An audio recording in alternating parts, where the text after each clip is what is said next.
It's like Percy is no longer just an unfortunate piece of luggage that she has to bring with her.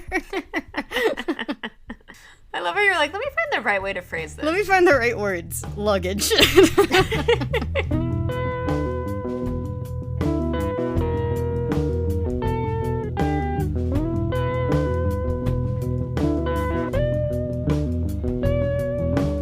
Hi everyone, and welcome back to Monster Donut, a literary and historical deep dive into the Percy Jackson series and all of its following spin-offs. I'm Phoebe, a dramaturg and story consultant. And I'm Emily, a classic scholar-ish. And today we'll be talking about episode 4 of the Percy Jackson and the Olympians TV show, I Plunge To My Death.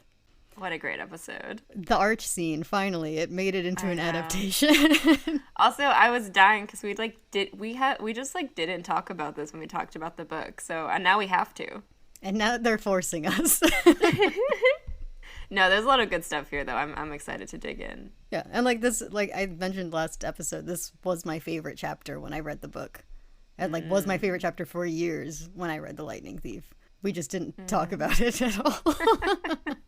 This particular take on it, I also love. I really into it, and this is the episode that made me gasp. There was the moment that made me gasp when I was watching it through. Before we start, as always, our conversation will likely contain spoilers for the entire series. So yes, we are assuming you have read all of the books at this point and have also maybe listened to our podcast. So if you haven't read the books, this is your warning. If you see yourself in this podcast.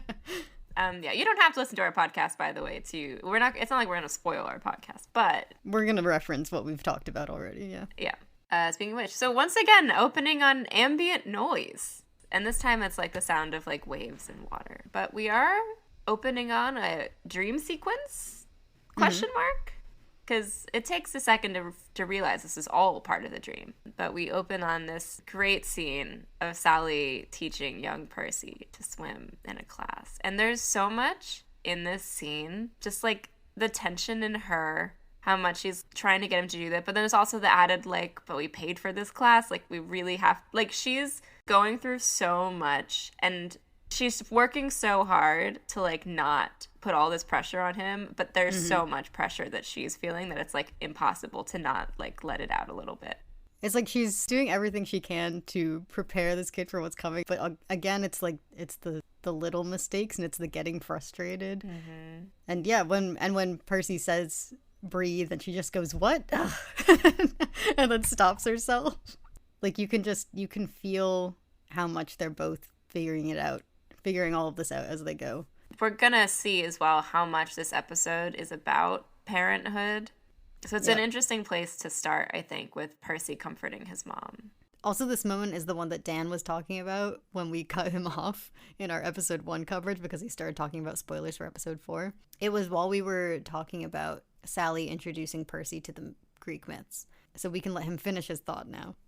And just giving him all those tools that he needed, that she couldn't fully share all the details at this point, but she wanted him to have everything to work towards it once she knew she would eventually have to share the real story, the story with him. You guys saw through 4, right? So it's that opening scene. I think the fact that she's I have to teach you to swim. This is it was just when John came up with that. That was such a cool way of just throughout the season, just adding those little touches of all the things that she had to do to protect her son. I wanted to note Percy being afraid to let go and saying that he wanted to go home. Yeah. Because we've talked before about Percy's desire to run when things get scary. And also, it reminded me of the anxiety that we learned more about that Percy was dealing with as a child in Chalice of the Gods. And just knowing that the scene that we're watching, it's likely a memory, but it's also a dream that Percy's having right now. And what he's dreaming of is asking his mom to take him home, saying that he doesn't want to do this, but also of him telling her that it's going to be okay. Yeah. And then we get this transition where we see young Percy now in the desert, in the sands. The campfire is burned out. It's like the detritus of what was before in the last dream. And we see the figure again getting closer, looking more distinctly humanoid. Like you can see like 4 limbs now. You can see it like actually carrying this lantern. He says, "Hello again, little hero. What sort of trouble are you up to now? A forbidden child attracts attention. A forbidden hero, well, they attract doom. She is coming." Initially, halfway through this dialogue from Kronos, it felt threatening. You know, the whole they attract doom. But then the "she is coming," I was like, another warning? Oh. Because he's talking about Echidna. The fact that Kronos is actually warning him is still warning him. I also found the distinction between forbidden child versus forbidden hero interesting. And it's interesting as well, because when he said it like that, that also immediately conjured Thalia in my mind. Mm-hmm. That's the only forbidden child we've been introduced to so far besides Percy. And also, like, even in her brief introduction that we get from Luke and Annabeth, like, she's a hero. That's the way we're characterizing her. That's the way we're introducing her. And also, we know that she was doomed. We knew that she did attract doom. And so, yeah, I thought that was really interesting, because I think it also presents this idea of, like, Percy, you're a forbidden child right now, but are you a forbidden hero? Yeah. I had a couple thoughts that came out of this. One was, I don't know if we've done this yet in the show, but the fact that basically all demigods are just called heroes in the books. Like, there isn't really a distinction there. It's just, you are a demigod, so you are a hero. And it's sort of setting us up so that in either this episode or the one right before it, Percy should be sort of gaining hero status. Mm-hmm. Which, if you take it as, like, last episode, he did kill Medusa, like Perseus. Yeah. And that sort of aligns him with the heroes, quote unquote. Because that's kind of how I took this line, was that Percy has officially crossed the line from just like forbidden child to forbidden hero based on his actions in the last episode, and that's why she's coming. Like, you've attracted doom now, and now she's coming. But Percy's first true act of heroism, or attempted act of heroism for me, was always this chapter, was "I plunge to my death," because he nearly dies trying to protect, in the book, the group of humans in the arch with them, and here basically tries to sacrifice himself to save Annabeth and Grover. While, especially here, killing Medusa just felt like less of a heroic act and more of an unfortunate inevitability. So we end up with these two dueling definitions of heroism, whether it's the mythological definition or whether it's this like sacrificial hero definition that we talked a lot about in Trials of Apollo. And it seems that at least the one that Kronos subscribes to is that ancient mythological version. It does bring to mind, I think, the interesting question of, like, again, what makes a hero a hero and a monster, which we will see revisited in this episode again, of, like, well, the acts that would seem to be the most heroic at face value don't feel heroic. And the acts that seem to be the least, not the least heroic, but the acts that, to an outside observer, to a god watching this, would feel like the least heroic, which is just, to me, the exchange between Percy and Annabeth right before the big arch showdown. Like, the appearance of heroism versus actual heroism. And I think it is being set up in this show in a nice way, trickled in. Yeah. So, because we are obviously fascinated by these Kronos dreams, because we quote them in full every time that we talk about them, we asked Erik and Jeff about creating these dream sequences and about creating Kronos. So we'll put that clip in here. So I have another question about a specific scene we've seen, because one of the things that really intrigued me watching these episodes was the Kronos dreams, because they diverge a bit. They take a different direction from the book, I think, and how they're described. And I really love what's happening. And I was curious what the approach there was as well, with both the figure of Kronos and the landscape that we see. Yeah, there's I forget in the first episodes exactly how many of them you see, but there's the design of Kronos was really an iterative process that we went back and forth on. And typically, like, we'll do all that work and then you want to just like bring it up close. But there's something that's actually really fun about kind of the mystery of Kronos in those early episodes.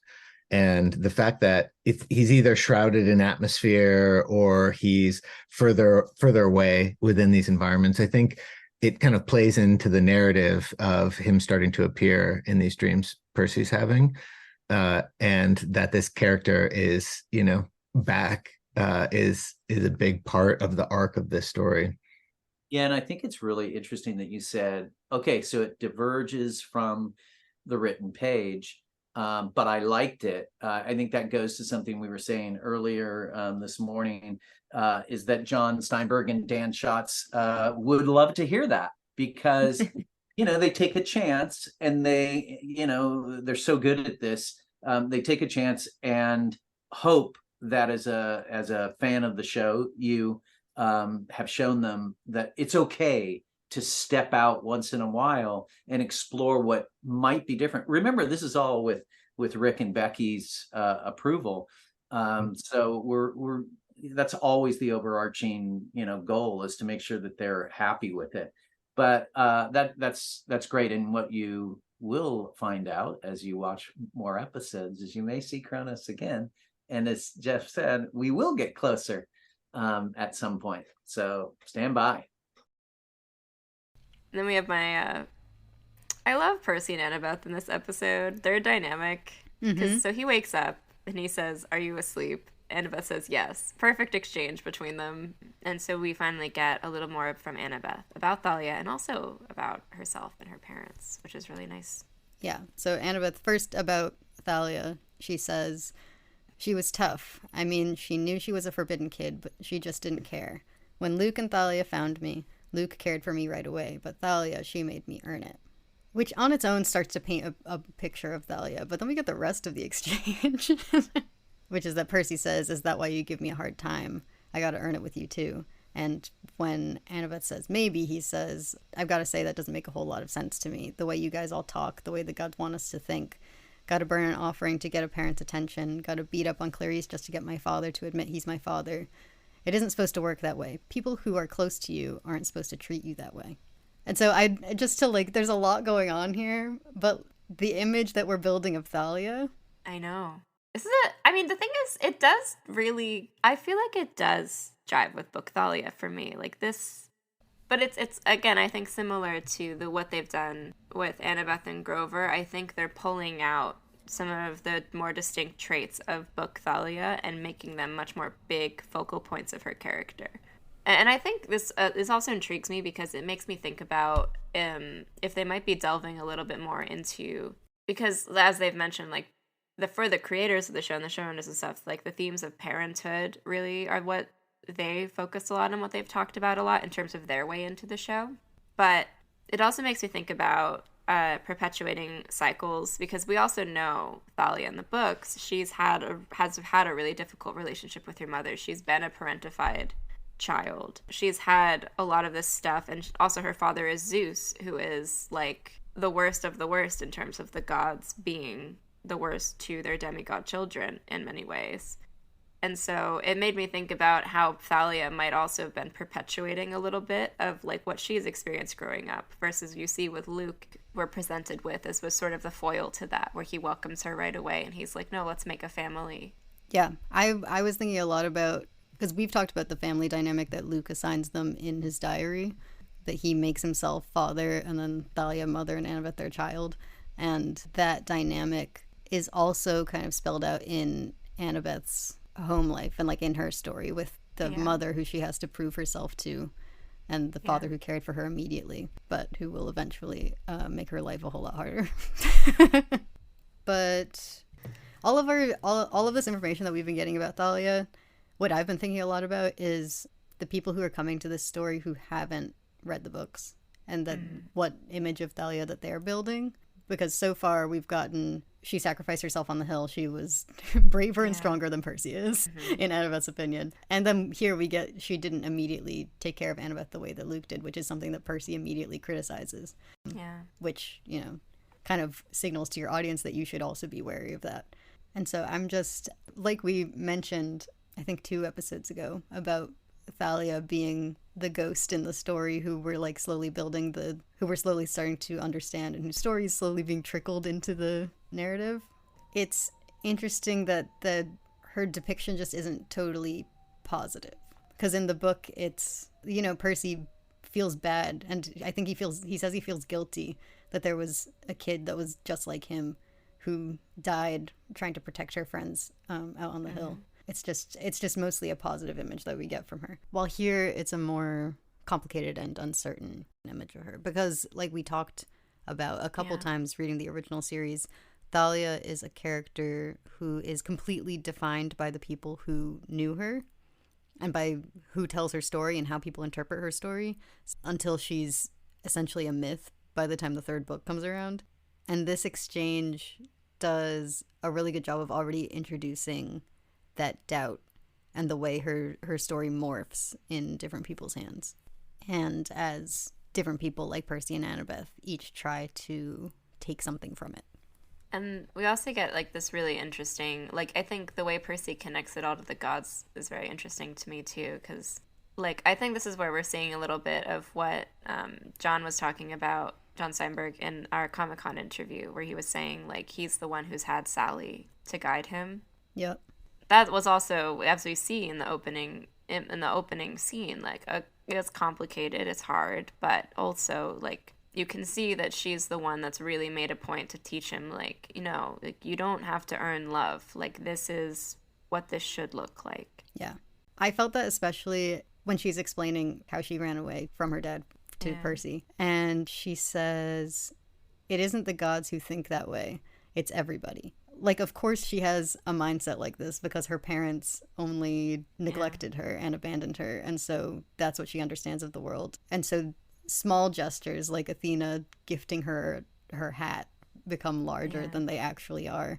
And having to prove yourself worthy of love or even just of attention starts to make sense to her. While Percy, because he had his mom, he knows what unconditional love is in a way that Annabeth really doesn't, because the people around Annabeth are always putting something before her. Like even Luke will do it by the end of this season. So the only person who you could point out as an example of someone who might love her unconditionally is going to put something ahead of her at the end. I also want to talk about the second half of what she was saying, because then she says, at least with the gods, you know the rules. Which, first of all, how neurodivergent of her. I know. Just that, like, I know I can do it right. Yeah, she's like, I know the rules. There's a rule book. It works this way. You give in, you get out, you know, which I can also see her finding a lot of comfort in, because I think that's something, like, that's a coping mechanism you see a lot in kids and, you know, households where unconditional love isn't a thing, unfortunately, where you see a lot of people coping with that by trying to find rules, trying to find ways to, like, manage situations. It makes sense to me that she finds comfort in a place where there are rules and where they, you know, the parents act the same way she's used to. Yeah, it gives her a level of control in her relationship there. And then she says, show them respect and they'll be in your corner no matter what. And then what is interesting is that she is sort of proven right in this statement later in this episode, but to the opposite effect. Yeah. Because she finds out that she was impertinent per the last episode, and then they weren't in her corner. And it's also interesting because at the end of this episode, we see that Athena follows these rules, but Poseidon apparently doesn't. Because Poseidon reacts to Percy's impersonance by helping him, where Athena leaves Annabeth out to dry. Yeah, this episode, like you mentioned, it's definitely a meditation on several things, but a huge part of it is the parent-child dynamics, with us opening on Sally and Percy and then hearing this story from Annabeth and then trying to get in touch with their parents on the Arch. But we also get Echidna and the Chimera as a sort of counterpoint to all of their relationships with their parents. Then we get cut to them eating, and we kind of get introduced to what I think is a pretty big secondary theme for this episode, which is Grover's, as we know from having read the book's ultimate arc. So Percy's looking out the train window, and he's seeing all these centaurs. I love that Percy is seeing creatures out here in like the real world, and his friends can see them too. For the first time, he's out there seeing monsters out in the real world, and people are reacting like they're actually there. Oh yeah, I didn't even think about that. The way this conversation goes is, I think Grover brings up that there used to be herds of centaurs everywhere, and they're in the Midwest, in the Great Plains at this moment.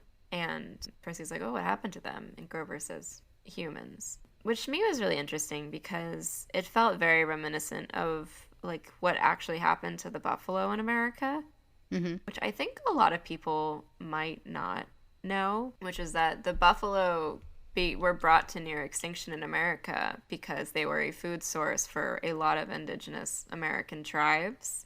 And so there was basically bounties put on them to encourage people to go out and just kill as many of them as possible. Like, that is very much what actually happened to the buffalo for the purposes of the expansion of Western civilization, essentially.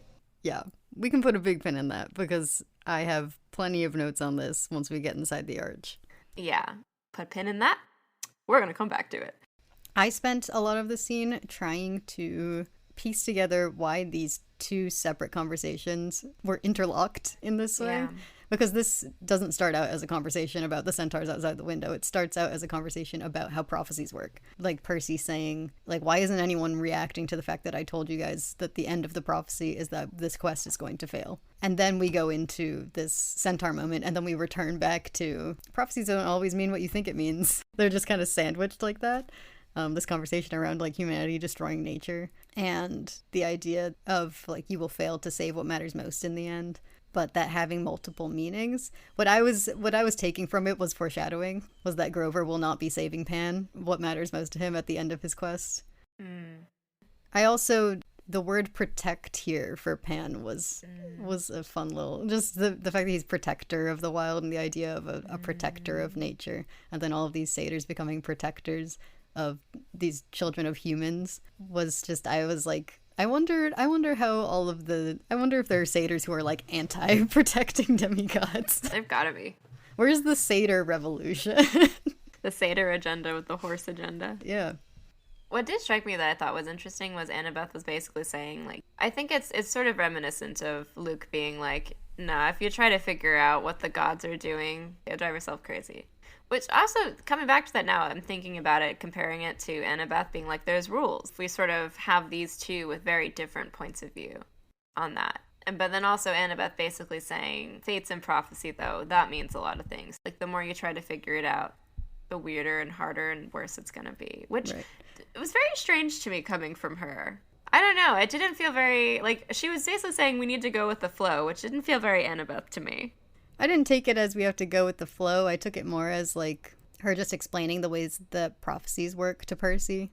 Like we spent a lot of these series trying to figure out exactly how prophecies worked. And in Trials of Apollo we got like a more solid answer to that, but in the first series I think we landed on like there are several different ways a prophecy can play out, but somehow the words in the prophecy will always be true. Like with the Great Prophecy, it could have been Thalia's in the Titan's Curse, or it could have been Percy's. It all depended on their choices at the end of the day.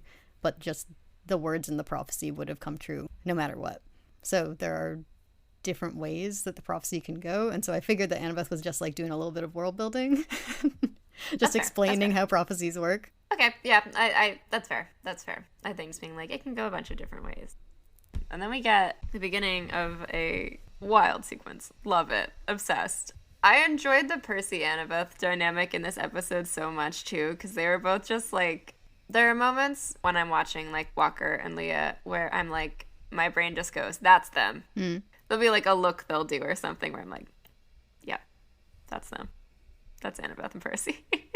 And I was getting so many of those moments in this episode. The exchange when...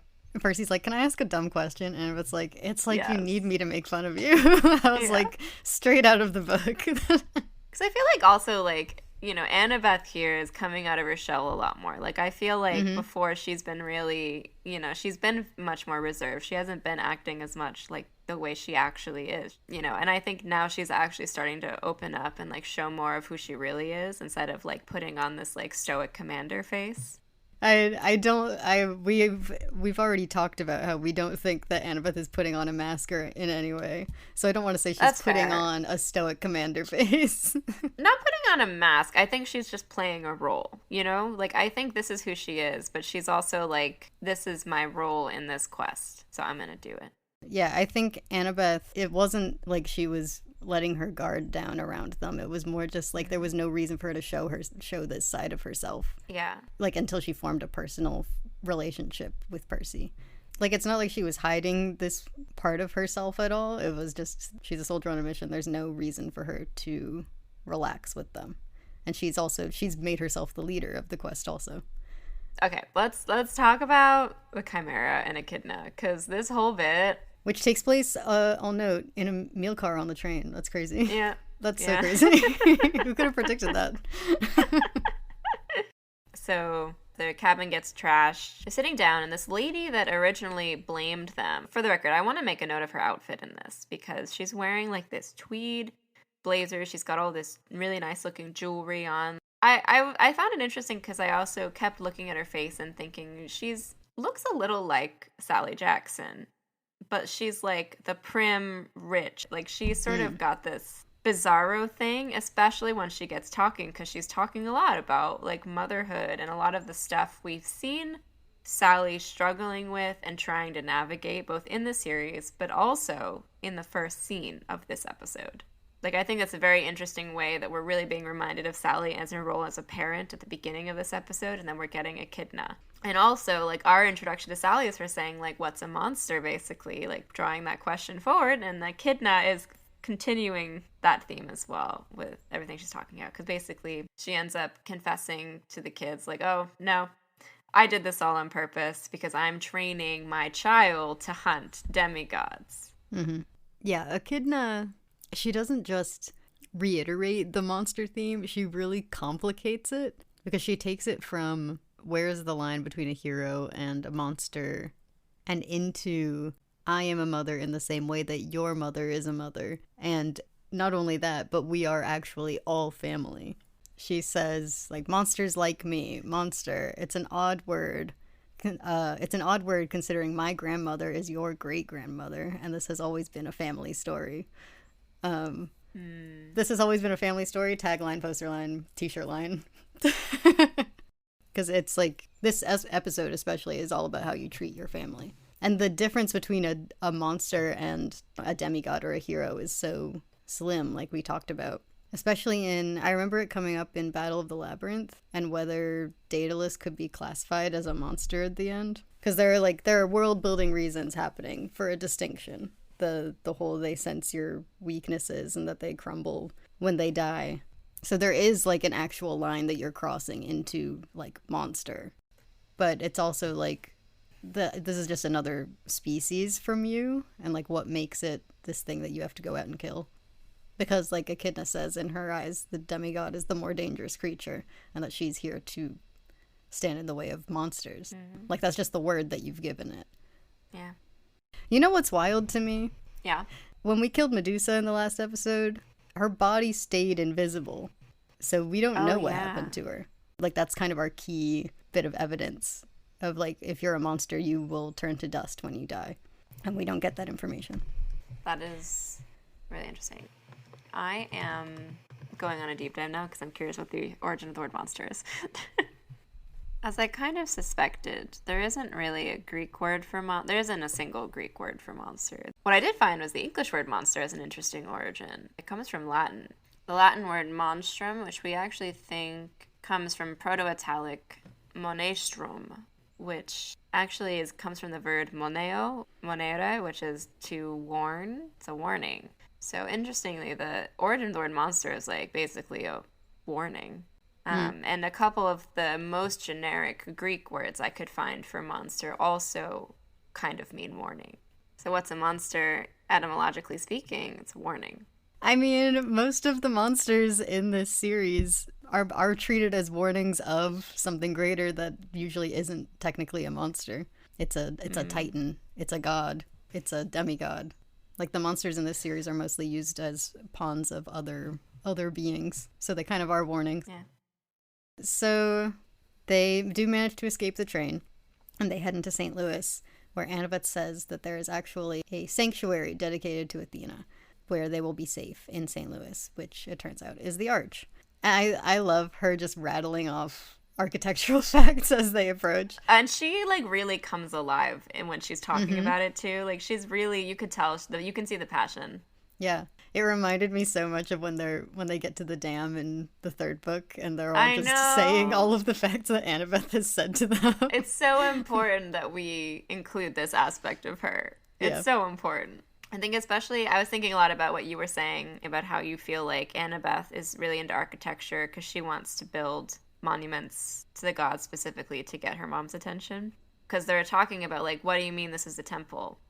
This doesn't look like a Greek temple. And she says, this is how you show Athena your love. A monument built to the power of perfection. Yeah.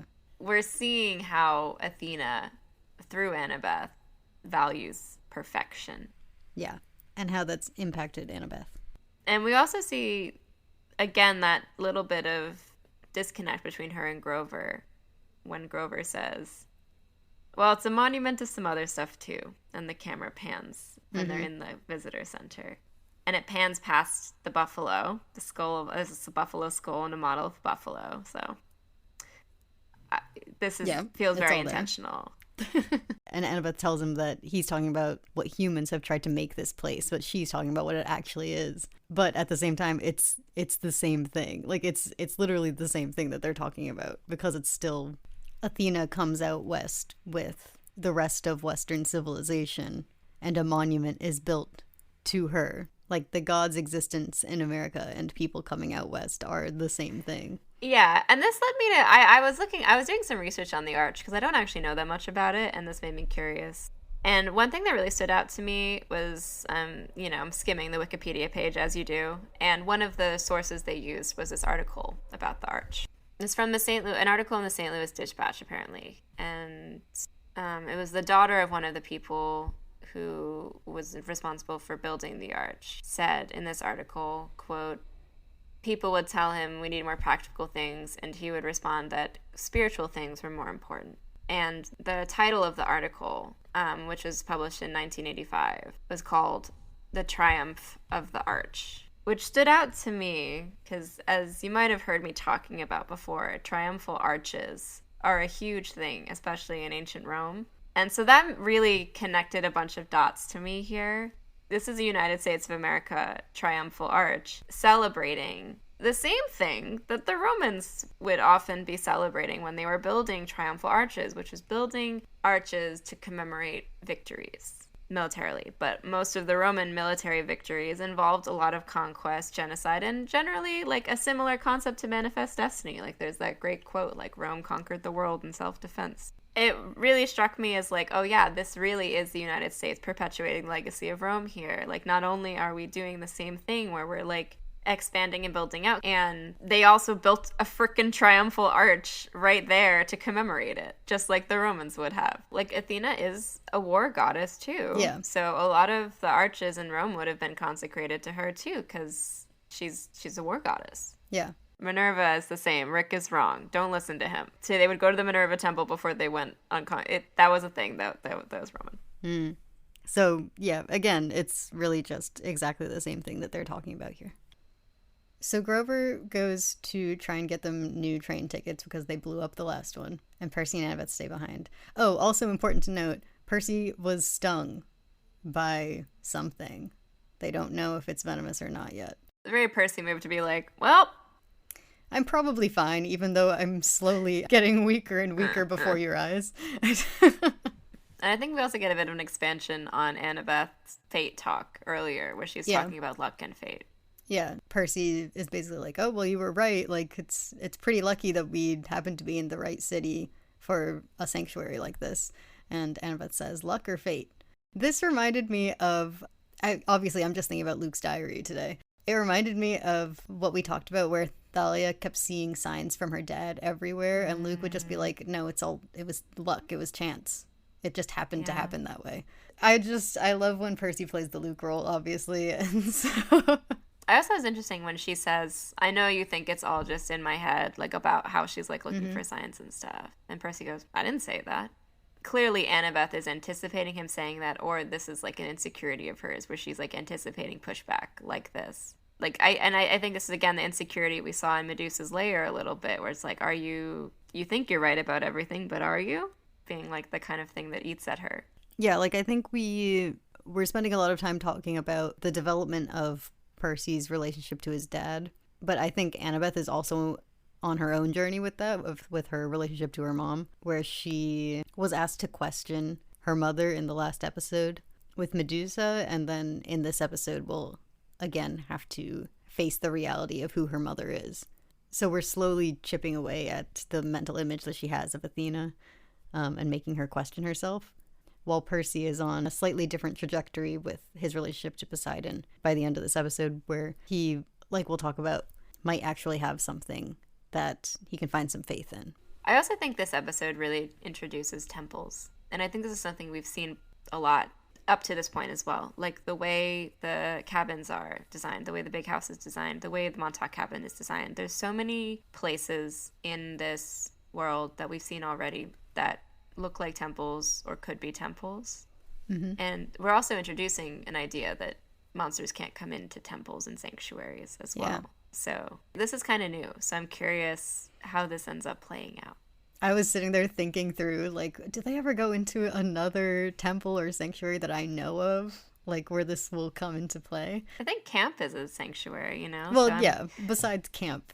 I couldn't think of any, but for some reason my immediate thought was the safe house that they made. Like, the like, little... Oh. I know this wasn't really built as a temple to anyone, but the idea of that as, like, a safe place for them. Might have accidentally been, though, a sanctuary. Right, like Hermes. Without them meaning to, like that's what it became. Because that's Hermes, like that's like the Herms on the road, like that's Hermes, mm-hmm. like ward off evil along the road, like little houses and safe places, like that's all Hermes. But that was the only one I could think of, and it's not. I mean, it's real to me, but it's not like defined in the text as a temple. But then we get from Annabeth. She says that we are in a temple, so maybe you'll be able to get in touch with your dad while we're here. And he says no, that he doesn't want to. He says, I don't want anything from him. Which is what I was saying in episode 2. Because there are things that I think he'd like to prove to his dad, and things that he wishes he could make his dad pay for. But there isn't anything that he actually wants from him besides wishing he'd been there instead of neglecting him. Because, like he said earlier, that's not how you treat people you care about. And then there's a great little moment of tempting fate.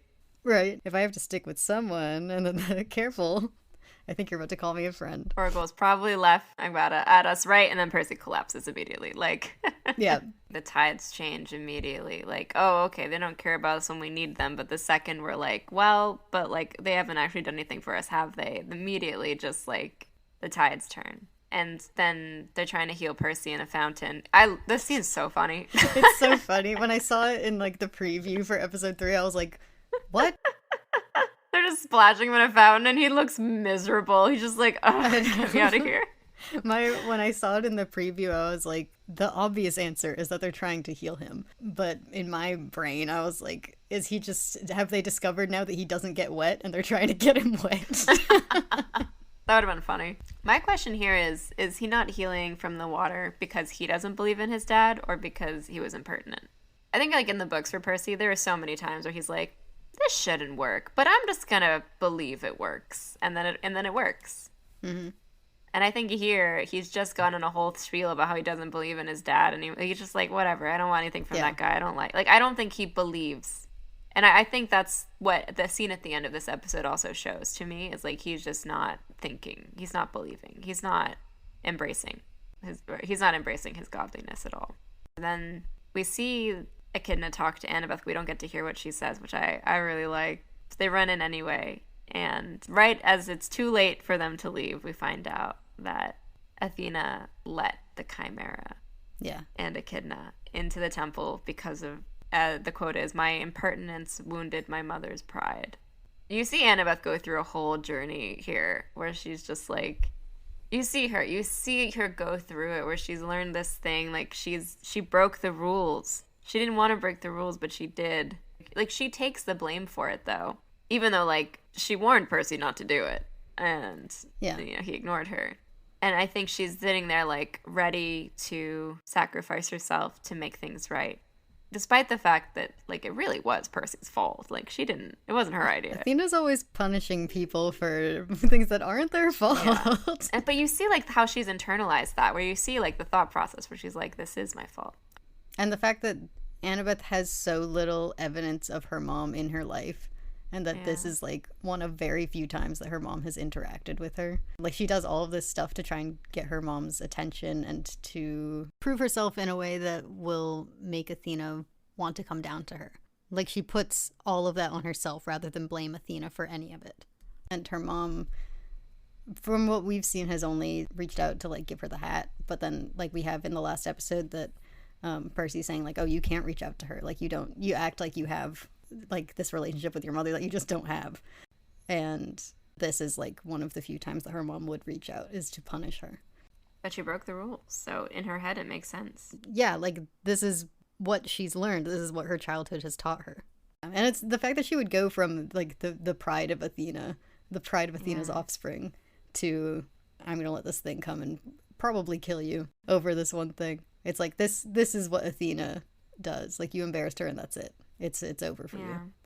It makes that perfection line really stick too. Like, like, this is what Athena did to Medusa in her temple once before, and now she's doing it again. Like, she's punished the women who worship her here for less than this.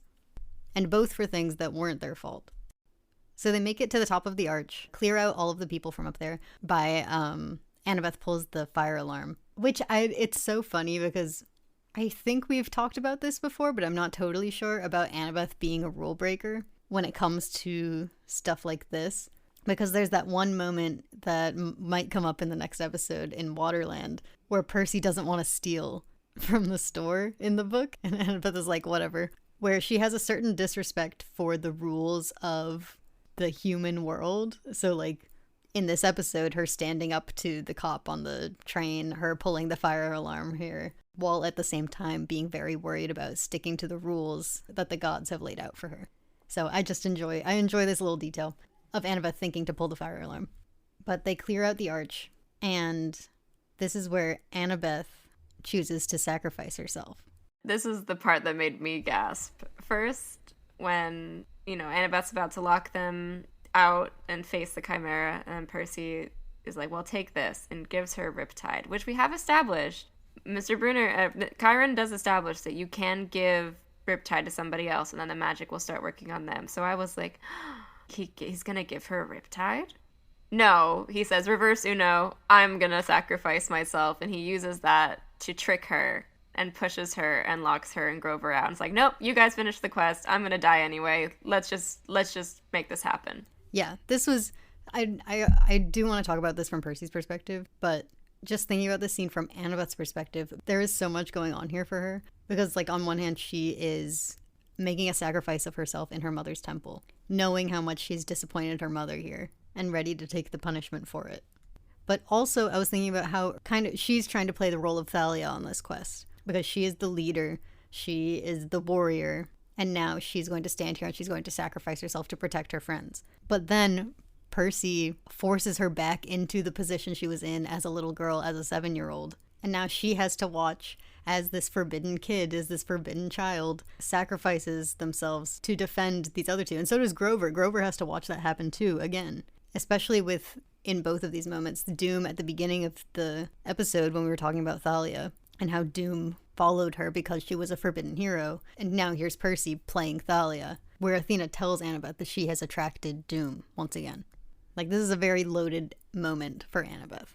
And for Percy, we'll probably talk about his attitude here throughout this scene, but he has very little faith right now, and he knows that he's dying. Which I think he also says in the book, he knows that he's dying, and he uses whatever last moments he thinks that he has, trying to protect the people around him. And this whole time, too, we've led up to him basically saying, my dad's never helped me. It's fine. And then Echidna comes in, and she's echoing these same thoughts. She's saying all of these things that Percy's been saying for the whole episode. She says, as the Chimera is kind of stalking towards Percy, you never had a chance, did you? If only someone cared enough for you to provide you one. Also, can we just take a moment to admire the Chimera? I know. I think now's a good time to cut in as well the clip we have where we asked Erik and Jeff about the Chimera and this whole sequence. Yeah, and it was so cool to get to hear you all talk about it and hear how passionate you were, and then see the payoff of the hard work as well. I know I was looking at the Chimera I know. She's gorgeous. I I told know. Emily the second I saw her on the screen, I was like, oh my God, she's beautiful. Like she's stunning in a terrifying way. And I have to say the sound effects when I first saw it, where you hear the that sort of thing. He's so good. The gentleman, Emmy award winning sound designer, is excellent. And John and Dan always get him on their shows, and he never disappoints. So yeah, I mean that's part of it, is the sound. We always work in quite literally in a vacuum with no sound. So we're like, I think you work harder though, right, Jeff? Is like it has to be picture, each frame you're looking at and everything. And then when you see it with sound, you just go, oh my God, this is so much better with sound. Yeah, whenever I sit down and watch a show I've worked on, the two things I'm amazed by are how fast the sequences go by. Because you'd spend, a year on the Minotaur fight and then it's over like that. But then seeing it with sound and how much better everything looks, Yeah. it really elevates. And that's what's so fun about it, is it's all that final polish, the sound, the color work. It really all kind of snaps together. Can you talk a little bit about creating her and creating the arch scene in general? Since, is it a curved set? Is it a physical set? No, it was the art department built the entire thing. It's a little bit smaller than the original. And if you're a very keen observer, the Chimera actually walks up over, and then you cut away, and when you come back, she comes back. There's a little bit of retracing your steps, but hopefully most people don't see that. The fact that he gave us, that Dan Henna gave us that entire set to work with was really, really special, because it is really a tiny little space. And we knew that when we created the Chimera that it was going to be she's huge. She's bigger than a lioness. So how do you, does her horn scrape the top of it? We had thoughts of that. Would it look too silly? So, I mean, you go through and we kind of made it work for that. And it gives you so much, like that first moment where she comes up over the essentially horizon, is so much more impactful. To some degree, maybe Rick always had that in mind when he had the scene take place in the arch. Is he had that particular shot in mind. We certainly didn't disappoint on that, because I think that to me is one of the best moments. And of course the flame and her ability to rip open that hole where you're hanging above it and looking down, and then when he falls, to me it's so it's so scary, it's so real. When you drop back and you see him falling, and it's like, oh my God. Yeah. Right? You're really feeling that, and then something intervenes. I won't give what it is, but I mean, from the books, that something does. But I mean, the scene is just so much fun. The Chimera was one of the best designs, as I said before. That mashup of a lioness and a goat and a snake, just all made for a great image that I think you're loving it. I love it. It's one of my favorites, and I hope the audience does too. If you had asked me as a middle schooler or as a high schooler why this chapter was my favorite chapter in the book, I probably would have said because I love seeing characters in pain, but also this is the first time in the book that Percy prays to his dad. And if you asked me, elaborate on that, I would have been like, I can't. Because I always found it surprising that he did pray at the end of that chapter, because he's been developing this idea of his dad in his head thanks to, what he's learned at camp, but also what he experienced with Medusa, and that being like his first story that he got about his dad. But all of the faith that he still has in his dad seems to come from the fact that he's sure that his dad visited him when he was a baby. And here, I love that they were like, no, actually, Like, if you get rid of that, like, what does he actually have to hold on to of his dad at this point? And it's nothing. Except for maybe the stories that his mom told him about his dad. Except that we just messed with all of those with the Medusa scene. And so there's just nothing for him to hold on to at this point. And I think that this was a great choice, that we don't actually see Percy pray to his dad here. Instead, it's a total lack of faith. There was never going to be any kind of godly intervention. And a total belief that he is going to die up here. But at least he can make sure that he protects his friends while it happens. When he just falls.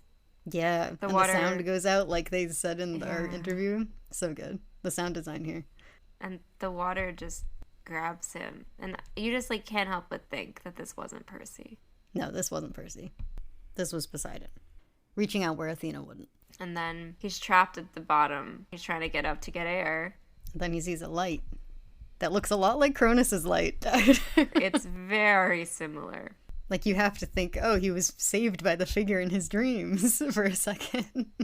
And then you hear a woman's voice. Yeah, she says, your father sent me to tell you it's all right. Just breathe. Your father is here. He has always been here. It is so hard for him to stand back to see you struggle. It is so hard for us all. But he's here, and he's so very proud. Trust him. Trust yourself. Just breathe. To quote Sally from the beginning, to quote Percy from the beginning, who's quoting Sally. What I thought was really interesting here were the turning points, because what finally makes him stop is when she says, your dad is proud of you. That's what gets his attention. But he's still not breathing until she says, trust yourself. Like, he doesn't trust this. He doesn't trust him. He trusts himself. This is, like, I can already feel it, even though we haven't seen the next episode, that this is the turning point. Like, this is where Percy starts to actually have a little bit of faith in his father. Based on the teaser for next episode, I have some ideas. Of what I'm going to be giving speeches on in the next episode. Mm-hmm. That's all I got. That's kind of all I got, too. It's a short episode. It's kind of just like a 30-minute, very compact, like, meditation on a couple of ideas that are big in this series. It's just a meditation on parenthood, a meditation on monsterhood. There's a little bit of fate and prophecy in there, too. Mm-hmm. Belief, I think. And honestly, for me, my biggest takeaway was, like, the temples and the belief situation, especially the first time I watched it. Because I think that's also very important. Of, like, what's a temple? What does it mean to believe? Like, how does belief play into these kids' lives? And it's the start of the Western civilization concept. Finally getting it. We're getting Western civ. And we're starting with Manifest Destiny. I love to see it. This is the way. We're not talking about the West as the shining beacon of everything. No. Chiron doesn't even get a word on it. Yeah. It makes me wonder if we will, like, get into that in this season, if someone will explain to Percy, like, this is how we ended up here. I wonder if you know what? I just had a weird premonition. Hermes. I can see this scene at the Lotus Hotel, right? Because this is sort of like Vegas. Like, if you think about it, is very, like, Western capitalist. I can see Hermes being like, I can see that unfolding where he's like, listen, has anyone taught you about how the West works? Like, I feel like Hermes has a perspective and a point. He has things to say about it. Because he's the courier. He's the guy that's delivering everything. He's the god of the roads. Like, he's part and parcel to expansion and all of that too. So maybe you'll hear it. You know who you might hear it from is Ares in the book. Is like, I love this. Ever since Western civilization came over here, this has been great. We could get it from Ares. I don't know. My money's on Hermes, though. That's my bet. I'm placing my bet in the Lotus Casino on Hermes. My bet is on either Ares or Luke, but I guess I have to choose one because it's not really betting. If you, I mean, Luke's definitely going to talk about it. I just think the concept's going to be introduced by Hermes. Yeah, I think concept gets introduced by Ares. That's my bet, and I'm going to be wrong. So I actually came up with my bead for this one pretty easily. Oh. I'm going to go with the buffalo skull in the museum. That's a good one. I was thinking, like, oh, maybe I should take something from the displays on Manifest Destiny, but then I couldn't think of one of the displays that wasn't hard for me to draw, but the skull isn't easy for me to draw, so that's a good one. I thought the arch originally, but then I was like, nah. That's too easy. That's too easy. Maybe I'll do like that shot of Percy underwater when he like finally breathes and it's just him in like that like murky water. No McDonald's wrappers though. No McDonald's wrappers. I'm really, this adaptation has really been disappointing me.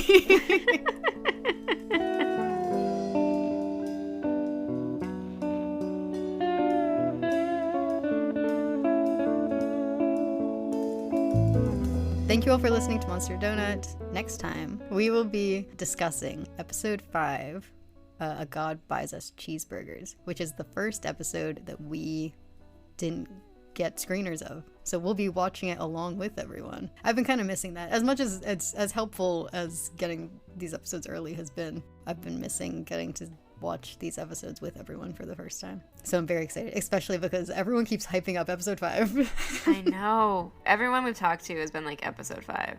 You're not ready. You're not ready. What happens? What does it mean? I know. So, before we start telling you where you can find us and everything, we want to say thank you to our patrons, Joke, Sydney Fox, Bethany Ayers Fisher, Patty VCK, Latino Kea, Roman Consul, Emily Ann Bonney, Window Wells, and RK.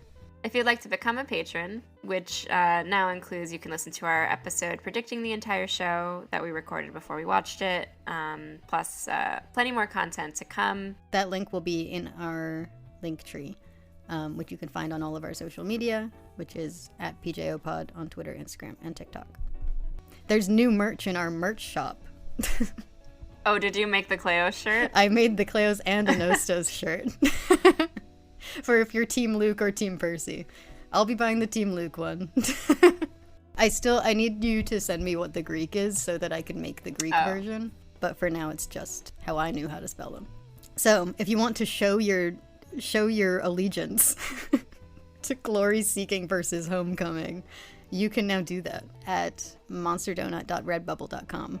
And if you have left us a rating or review, or recommend us to a friend, thank you very much. That also really helps us out. And we've been getting some emails already with wrap-up questions and general thoughts, which we love. Please keep sending those in. We are going to be doing a wrap-up upcoming of both Trials of Apollo and the TV show. 2 separate episodes. Yeah, 2 separate episodes. Can you imagine?